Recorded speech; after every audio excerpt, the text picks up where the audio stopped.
Hey guys, how's it going? It's been a few weeks since the launch of Squad version 10, so let's take a look at how it's been received. In my Is It Any Good video, I spoke about the effect that version 10 has had on the popular advanced and secure game mode.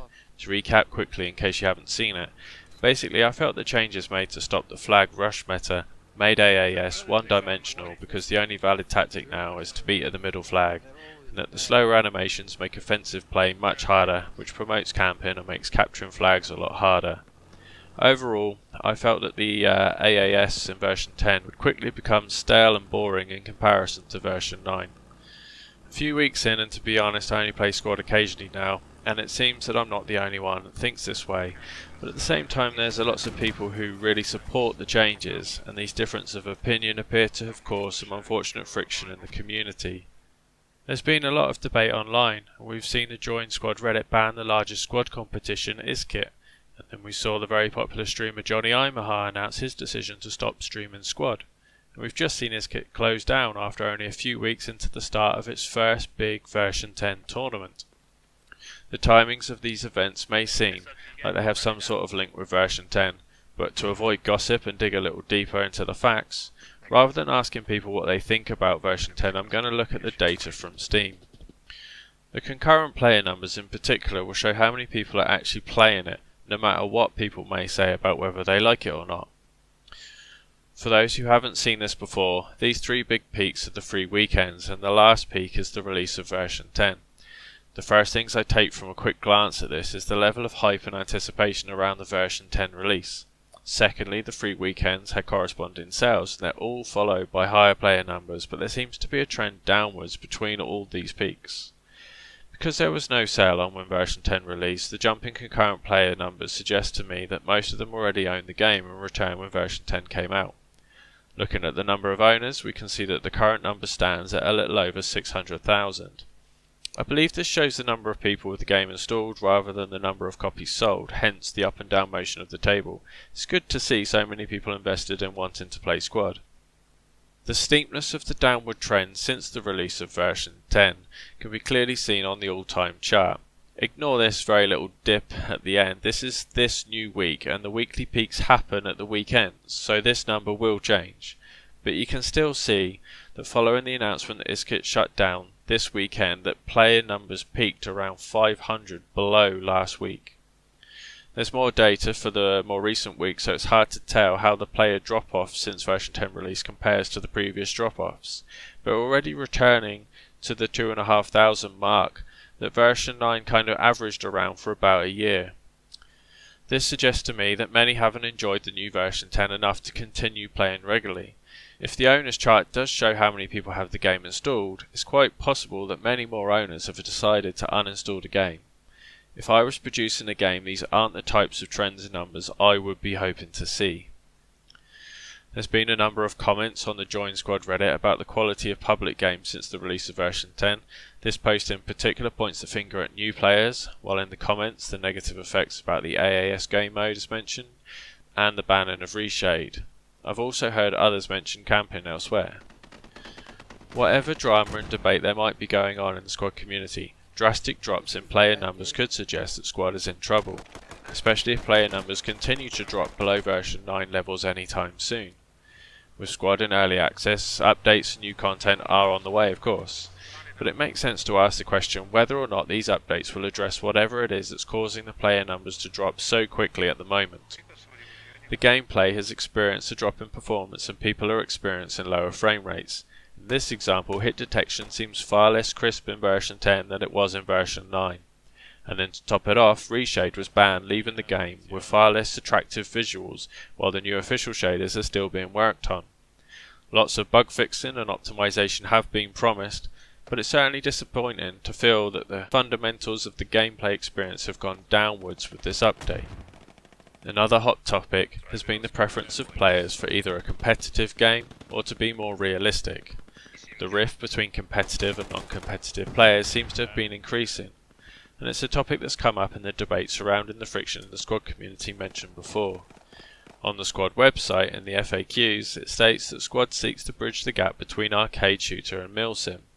couldn't help but draw a comparison between version 10 and this clip of Insurgency Sandstorm promotion trailer showing character movement and animation transition speeds. Surely a tactical shooter like this can't be considered to be arcade like COD is, yet it's pretty clear that the gameplay in this game looks much faster than we currently have in Squad version 10. Animation, speeds and character movement all look faster, and I think this sort of thing makes it easier to play aggressively and makes camping less attractive. I think that Squad has been quietly repositioning itself much closer to Milsim. Aside from this FAQ question, there's little other mention of this positioning across the website or Steam page. This is fine, of course, but how might this impact Squad and the current player numbers? Obviously the competitive players have an extra drive to play games regularly because they want to be good at it, even if and when the current content starts to become stale. Many competitive players stopped playing version 9 when it was announced that the next ISKIT tournament would happen on version 10, and this could go some way to explaining the downtrend in number of players before version 10 released. My concern is that the fall in player numbers we're seeing on Squad now is happening while the new ISKIT season was on, and most of the players who were going to return have returned. With ISKIT shut down, will these players keep playing? There's also the fact that there's no officially hosted Squad servers. There's only a few which aren't hosted by competitive clans. If Squad was to lose its competitive community, surely it would have a larger negative effect on both player numbers and the number of servers. Now that ISKIT is shut down, it does seem that a new competition has been set up in its wake, which shows there is demand from the clans previously involved in ISKIT. So although Squad may be going through a rocky patch, this is a good sign and I wish them well with it, of course. As far as the game itself is concerned, I think it's really important for the AAS game mode to receive a serious makeover so that its functionality is in keeping with the new animation update by providing more opportunities for offensive play. In the wake of the ISKIT collapse, there was an interesting conversation about this on the official Squad Discord. I've cherry-picked comments for the sake of this video and to try and make it quick and easy to understand. All the stuff that I've been talking about was coming up in the chat and the state of AAS was a big topic. This was the first time I'd seen official talk about what was going to be done about it, so I took the opportunity to try and ask some questions. I didn't really understand how changing the bleed mechanics would change the problems of teams fighting over only one flag. Rereading it, it seems that a team could cap the first and second flags and then camp the second flag, and if it lost the second flag, they could lose the whole game because of the high cost of tickets for losing flags. Maybe I have it wrong, but to me it sounds like an hour fighting over one attack cap and one defend cap, which is the same problem we have right now on maps with even number of caps. There was confirmation that the changes to the anti-rush mechanic are not going to be reversed, which sounds good when thinking about the current bleed mechanic, because if it's really hard to take flags now, it would be impossible to recover from a successful rush to your second flag, meaning the game would be effectively over in the first 5 minutes. But if they make the changes to the bleed mechanic, then even if they did rush the second flag, it wouldn't be the end of the game because there would be no bleed. Maybe just recapping your second flag could win the game. I don't really understand these proposed changes, and I don't think they really do anything to bring back what made version 9 AAS so good. For me, I loved the roller coaster that it could be, that you could have your first or second flag rushed, to regroup and then manage to push the opposition the whole way back. Once you got on a roll, you could really get some momentum behind you and cap multiple flags while the opposition rushed to regroup. It played on the respawn infrastructure a team had implemented, and if a team misread the momentum and placed a hab in the wrong place, you could wrong foot them and leave them stranded on the other side of the map while you rolled through their caps. There were problems with it, like whole squads going AWOL to make a super fob on an irrelevant flag, but I kept playing in the hope that these problems would be addressed in version 10. Not only were they not addressed, they were made worse because your reliance on the rest of your team is even greater in version 10. And a whole new host of issues have been introduced, like how hard it is to take even only one cap. Based on my understanding of these proposals and how I imagine they will play out once implemented, I don't feel like they address what I consider to be the main issues with the current version 10 AAS game mode. What I think is really required is a balance between attack and defend. Defense is currently overpowered, and I think the game mode requires more opportunities to attack and disorientate your opposition. The defense needs to be made to move. As Rex said, AAS needs to be more dynamic. The topic of gun sway and animation transition speeds was also covered.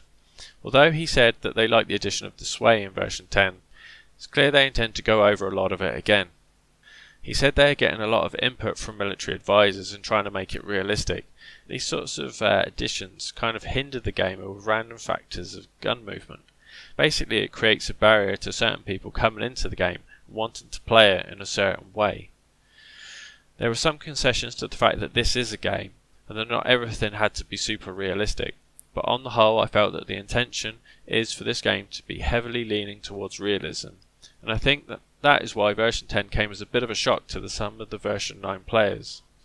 Although it's positive to hear that they recognise the issues and are working on not only fixing AAS but also developing future game modes, I fear for the overall game design of Squad. My biggest concern is that Squad doesn't really know what it wants to be. I fear that their attempt to be neither milsim nor casual amounts to little more than them refusing to be put in either box. But games like PUBG know exactly what they want to be. They don't remain milsim by not being casual, and casual by not being milsim, etc. What PUBG does is provide a game where players come in and play it how they want to play it. Meanwhile, further inland, 2 tryhards have landed in the absolute disaster zone called Picardo. There's this excellent funny video that happens to highlight this. I've left the link in the full video in the description below. When new players join Squad, they're frequently told, "This isn't COD, you can't play it like that," or "This isn't milsim, it's not supposed to be super realistic." I don't believe that this is the way to make a game accessible. Not only can no one from any other game genre join Squad and play how they want to, but the interconnected nature of the vital and dedicated roles gives the game a steep learning curve.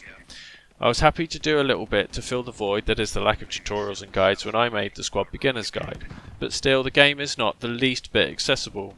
Imagine a new player joins and takes lat. They fail to hit the BTR. Because the BTR takes 4 hits and your squad only has 4 heat rockets over 2 players, the BTR survives and kills you all. Is it any wonder the new kid gets shouted at, kicked off the squad? This is to say nothing about what happens if the new kid takes a squad lead role. Squad needs to know what it is, and I suggested a game with tightly interconnected roles and a massive reliance on team members in a team versus team game is crying out for a focus on teams or clans or whatever you want to call them. Choosing to not focus on competitive play for the sake of keeping the game accessible for public games simply doesn't work when the team play is so tightly integrated into the vanilla game. Just look at the comments throughout the community about the poor standard of public games since the release of version 10. Of course, there is the classic option for a game to focus on accessibility by watering itself down to be easily accessible for everyone, but I wouldn't like to see the roles of team play and squad watered down in this way, and I'm pretty sure that goes for most of the current squad community. But I can imagine a good argument for a slightly watered down casual mode for public servers, and the current setup being used in matches.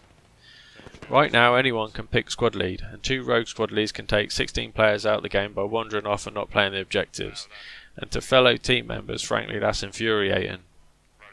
I don't like to complain about problems without offering some possible solutions, and in my next video I'm going to try and highlight some potential improvements that could be made to the AAS game mode. Even with the more integral issues just mentioned, if AAS could at least return to its former glory, it would be a big improvement to the enjoyability of the game, I think. For now, do leave your comments below and share what you think. Do you think Squad's in trouble? What do you think the problems are, and do you have any ideas of how things could be improved?